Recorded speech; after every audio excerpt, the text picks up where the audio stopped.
ఆ గ్రామంలో రెవెన్యూ వారు కూడా రావటం జరిగింది.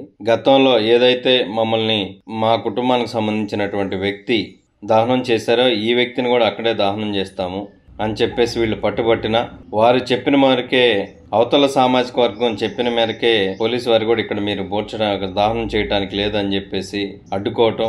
ఒక విధంగా ఈ సున్నితమైనటువంటి సమస్యని సామరస్యంగా పరిష్కరించాల్సినటువంటి సమయంలో ఇరు వర్గాల సహనం కోల్పోవటం, ముఖ్యంగా పోలీసు వారు కూడా సహనం కోల్పోవటం, ఒక తరగతిని టార్గెట్ చేసి వ్యవహరించటం కూడా ఇక్కడ మా దృష్టికి రావటం జరిగింది. అదేవిధంగా వీరు కూడా సహనం వహించి ఆ సమస్యల పరిష్కారానికి కృషి చేయాల్సినటువంటి పరిస్థితి ఉన్న రెవెన్యూ సిబ్బంది వారు వేరు చోట్ల చూపించి అక్కడ పెట్టండి, ఇక్కడ పెట్టండి, లేదంటే మేము తీసుకెళ్లిపోతాం, మేమే కాల్ చేస్తాం అనే విధంగా అక్కడ నోటీస్ అంటించటం, ఇవన్నీ చూస్తే ఒక విధంగా అక్కడ ఉన్నటువంటి అగ్రకులం ఉన్నటువంటి సామాజిక నేపథ్యం ఉన్నటువంటి కులం వారికి ఒత్తాసు పలికే విధంగా కూడా వ్యవహరించినట్లు ఉంది.